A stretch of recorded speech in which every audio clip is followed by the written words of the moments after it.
By now you've probably heard that Facebook is scrambling to contain the fallout over a data privacy scandal.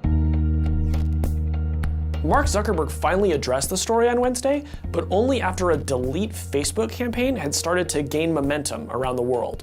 So this was a major breach of trust, and I'm really sorry that this happened. We have a basic responsibility to protect people's data, and if we can't do that, then we don't deserve to have the opportunity to serve people. So how did we get here, and how does Facebook recover?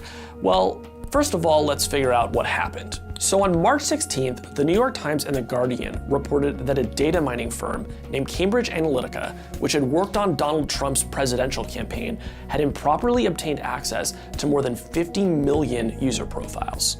Experts believe the firm could have used that data to gain an unfair advantage in targeting voters. Mark Zuckerberg didn't say anything about these stories for 5 days, and then on Wednesday, he wrote a Facebook post and gave an interview to CNN. I'm going to challenge you. Well, we're here now. I'm going to challenge you. Have you and done we're going it? to make sure that we do a good job at it. Have you done a good enough job yet? Well, I think we will see. This scandal is extremely weird because we've known the basic details that Cambridge Analytica got access to these profiles for more than 2 years. It's not clear that the data they obtained was really all that useful to them, and the number of profiles that they supposedly obtained, 50 million, that might turn out to just be marketing hype from Cambridge Analytica. Despite all that, this is the biggest public relations crisis Facebook has faced since the aftermath of the 2016 election. Senators are calling on Zuckerberg to testify, the Federal Trade Commission is investigating, British authorities are investigating, and Facebook's stock price has been declining. So let's look what happened. The story starts in 2014. That's when a University of Cambridge researcher named Alexander Kogan created an app called This Is Your Digital Life. About 270,000 people downloaded it, gave away their information, and Kogan, unbeknownst to them, passed along that information to a data mining and political strategy firm named Cambridge Analytica. At the time, Facebook's platform API let developers like Kogan access information about your friends as well as yourself. Christopher Wiley, who used to work at Cambridge Analytica, told The Times and The Guardian that that was how his company was able to get access to information of as many as 50 million people.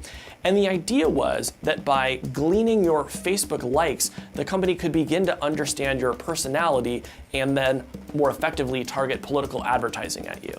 This kind of thing is known as psychographic profiling.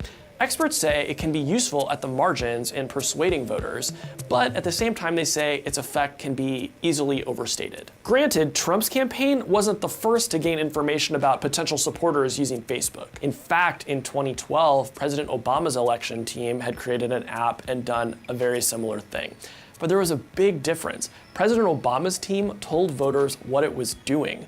Cambridge Analytica obtained this information in total violation of Facebook's rules and didn't tell anybody who was taking Kogan's personality quiz that their data would eventually be used for political advertising targeting. The Guardian revealed the scheme in 2015.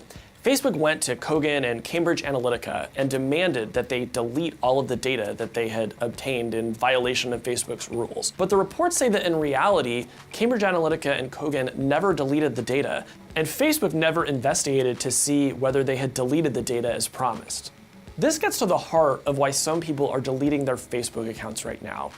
Facebook made it too easy for developers like Kogan to get access to their data, to their friends' data, and to share it.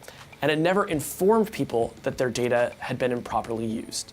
The scandal also came at a time when trust in Facebook has never been lower. In the aftermath of the 2016 election, we saw how obviously fake stories could spread faster and more persuasively than many true ones.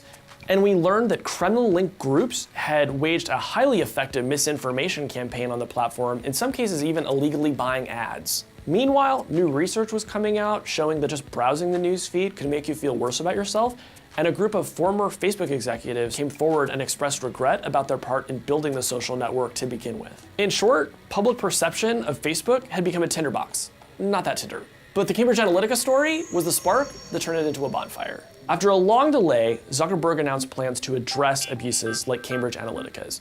In 2014, Facebook had already stopped developers from gaining access to information about your friends. Now it's going a step further. If you go 3 months without using an app, Facebook is going to cut off developer access to any information about you. And for developers that did have access to all that information, including information about your friends way back in 2014, Facebook is going to demand that they submit to an audit or be kicked off the platform. So will this fix the problem? On one hand, it's a start.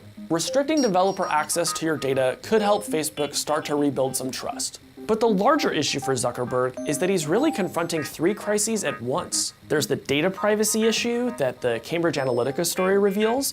There's the newsfeed integrity issue and whether we can trust what we see on Facebook. And there's the broader cultural reckoning over social media, how we spend our time there, and whether it's ultimately good for us and the world. In January, Zuckerberg said that fixing Facebook's platform would be his personal challenge for the year.